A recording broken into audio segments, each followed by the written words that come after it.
ఇక్కడ నాకు ఒక రీసెంట్గా కోలొకేషన్ స్కామ్ జరిగింది. కోలొకేషన్ స్కామ్ జరిగేదాకా కూడా అలాంటి ఫీచర్ ఒకటి ఉన్నట్లు చాలా మందికి తెలియదు. రిటైల్ ట్రేడర్స్కి అయితే చాలా మందికి తెలియదు. ఈవెన్ రెగ్యులర్గా ప్రొఫెషనల్ ట్రేడర్స్కి కూడా చాలా మందికి ఒక ఫీచర్ ఉందన్న విషయం తెలియదు. అంటే that is giving some edge over retail traders.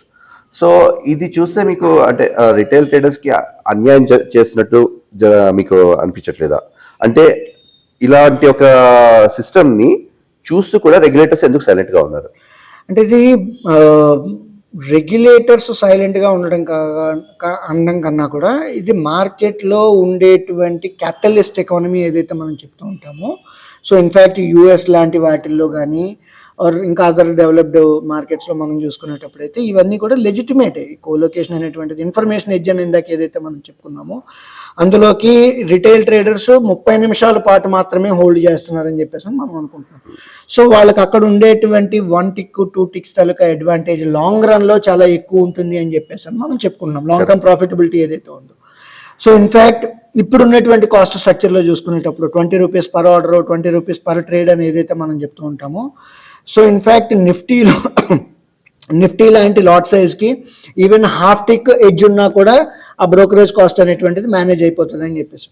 So అలా ఒక 100 ట్రేడ్లకు వచ్చేటప్పటికి ఆ కిట్టి ఏదైతే ఉందో, అంటే ప్రాఫిటబుల్ కిట్టి కావచ్చు, లేదంటే డబ్బులు మిగిలినటువంటి కిట్టి ఏదైతే ఉందో అది ఎక్కువగా ఉంటుంది అని చెప్పేసి మనం చెప్పుకోవచ్చు. సో ఇక్కడ ఎన్ఎస్సి కోలొకేషన్ గురించి మనం చెప్పుకోవాల్సి వచ్చినప్పుడు ఆ కోలొకేషన్లో ఉండేటువంటి బెనిఫిట్స్, ఫీచర్స్ అనేటువంటివి money edge, information edge, execution edge ఉన్న వాళ్ళు వాడుకుంటున్నారు. అండ్ ఇన్ఫ్యాక్ట్ యూఎస్ లాంటి వాటిలో అయితే రాబిన్ హుడ్ వాళ్ళు ఏంటి అంటే ఆర్డర్ స్లైసింగ్తో పాటు ఆర్డర్ని వాళ్ళే ఎగ్జిక్యూట్ చేసి తిరిగి మళ్ళీ మనకి అమ్ముతుంటారు. సో అదేంటి అంటే సే ఫర్ ఎగ్జాంపుల్ ఇప్పుడు Aditya has placed an order at 100 rupees. So మీకు అగెయిన్స్ట్గా అవతల ఏంటంటే 100.05కి పెట్టేసి మీ దగ్గర నుంచి 100.05 కొని మీకే మళ్ళీ 100కి అమ్ముతుంటారు. సో అక్కడ ఏంటంటే కొనేటప్పుడు ఒక 5 పైసలు, అమ్మేటప్పుడు ఒక 5 పైసలు డైరెక్ట్గా మీకే నష్టం వచ్చేలా ఉంటాయి. And they are legitimate in US. అలాంటివి ఇంకా ఇండియాలో అయితే రాలేదు. అట్లీస్ట్ కోలొకేషన్ వరకు చూసుకునేటప్పుడు ఏంటంటే ఇన్ఫర్మేషన్ ఎడ్జ్, టెక్నాలజీ ఎడ్జ్ ఏదైతే ఉంటుందో అది ఉంది అని చెప్పేసి చెప్పుకోవచ్చు. అండ్ ఇక్కడ కూడా ఏంటంటే ఒక మేజర్గా మనం చెప్పుకోవాల్సి వచ్చినప్పుడు ఎక్స్చేంజెస్కి మేజర్ రెవెన్యూ సోర్సెస్ కింద ఇవి ఉన్నాయి. ఇన్ఫ్యాక్ట్ ఇప్పుడు ఈ కోలొకేషన్ నుంచి వచ్చే రెవెన్యూ ఏదైతే ఉందో ఇన్ఫ్యాక్ట్ ఎన్ఎస్సికి ఒక మేజర్ రెవెన్యూ డ్రైవర్ కింద మనం చెప్పుకోవచ్చు. సో అలా ఆదాయం తెచ్చిపెట్టేటువంటి వాటి గురించి మనం మాట్లాడుకోవాల్సి వచ్చినప్పుడు, అంటే ఇక్కడ నేను ఎన్ఎస్సికి అగేన్స్ట్ గానో బిఎస్సికి అగేన్స్ట్ గానో నేను చెప్పట్లేదు.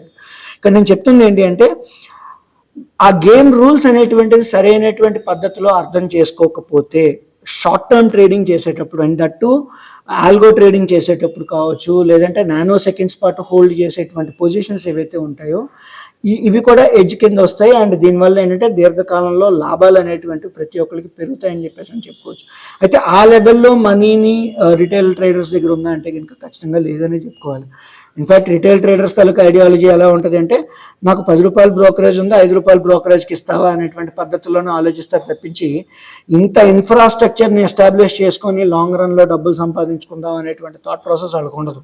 అంటే ప్రాక్టికల్ కూడా కాదు కదండి. అంటే వాళ్ళకి ఒక retailer he cannot access colocation. అయితే అదే అంటున్నాను, that means it's not democratic. The system is not democratic. Democratic అనడం కన్నా గేమ్ తాలూకా రూల్స్ అర్థం చేసుకోకపోవడం అని చెప్పేసి నేను చెప్తాను. సో అంటే ప్రతి బిజినెస్కి కొన్ని లూప్ సైడెడ్ పాయింట్స్ ఉంటాయి. ఎడ్జ్ అనేటువంటిది ఖచ్చితంగా ఉంటుంది. ఆ ఎడ్జ్ అనేటువంటిది వీళ్ళు ఎప్పుడైతే తెలుసుకోవట్లేదో obviously they are bound to the lose. అంటే ఇది రాబర్ట్ కియోసాకి మాటల్లో చెప్పాలి అనేటప్పుడు ఎంతసేపు అందరిలా ఆలోచిస్తే డబ్బులు ఎప్పుడు సంపాదించలేము. అవతల పక్క నుండి మనం ఎప్పుడైతే ఆలోచించగలుగుతాం ఖచ్చితంగా డబ్బులు సంపాదిస్తాం అన్నది రాబర్ట్ కియోసాకి తాలూకా లాజిక్. ఆ లాజిక్ క్యాపిటల్ మార్కెట్స్ బిజినెస్లో కావచ్చు, లేదంటే బట్టల వ్యాపారంలో కావచ్చు, గోల్డ్ వ్యాపారంలో కావచ్చు, కిరాణా కొట్టుల్లో కావచ్చు, ఎక్కడ ఏ వ్యాపారంలో అయినా సరే we need to think from the others perspective, then only we'll be able to make money అనేది. అంటే ఒక రకంగా చెప్పాలంటే ఈ కోలొకేషన్ అనేది ఒక రకమైన ఇన్సైడర్ ట్రేడింగ్ కింద మనం అనుకోవచ్చా? లేదు, అంటే ఆ రకంగా అయితే నేను ఎప్పుడు దాన్ని భావించను. It's a kind of edge which is there. So ఆ ఎడ్జ్ అనేటువంటిది బిజినెస్ రన్ చేసుకోవాలి అనుకునేటప్పుడు ఇట్స్ అన్ ఓపెన్ సీక్రెట్ అన్నట్టుగా మనం చెప్పుకోవచ్చు. సో ఇది ఎప్పుడైతే ఓపెన్గా ఉందో, when it is known to everyone, obviously ఎవరెవరికైతే తెలుసో వాళ్ళందరూ వాడుకునేటువంటి అవకాశం ఉంది. సో వాళ్ళు వాడుకోవచ్చు కాబట్టి they can use it. No అలా అని చెప్పేసి నేను వాడుకోలేకపోతున్నానని చెప్పేసి సిస్టమ్ని బ్లేమ్ చేయడం, నిందించడం అనేటువంటిది కరెక్ట్ కాదు. So it's basically open system, anyone can access, but అంతే. If you have money. అంతే, ఆబ్వియస్లీ. అంటే జనరల్గా మనకి వాట్సాప్లోనే వాటిలోనే చూస్తుంటాము, విజయ్ మాల్యా తాలూకా ఆస్తులు మేము వేలం వేస్తున్నాము, ఒక 5,000 కోట్లు 10,000 కోట్లు ఉంటాయి, మీ దగ్గర 5,000 కోట్లు ఉంటే మీరు వచ్చి కొనుక్కోండి, లేకపోతే కనుక మమ్మల్ని విమర్శించొద్దు అనేటువంటి పద్ధతుల్లో మనకు అప్పట్లో ఒక కొన్ని వాట్సాప్లో సర్క్యులేట్ అయ్యి ఉంటాయి. ఇన్ఫ్యాక్ట్ చాలామంది చెప్పేది ఏంటి అంటే ప్రో గవర్నమెంట్ అని చెప్తూ ఉంటారు. మీ దగ్గర నిజంగా డబ్బులు ఉంటే కనుక ఓకే, ఆ డబ్బులు తీసుకొచ్చి వ్యాపారం నడిపించండి, నడిపించలేనప్పుడు ఉన్నటువంటి సిస్టమ్ని విమర్శించొద్దు. So that is where how I believe in it. Okay.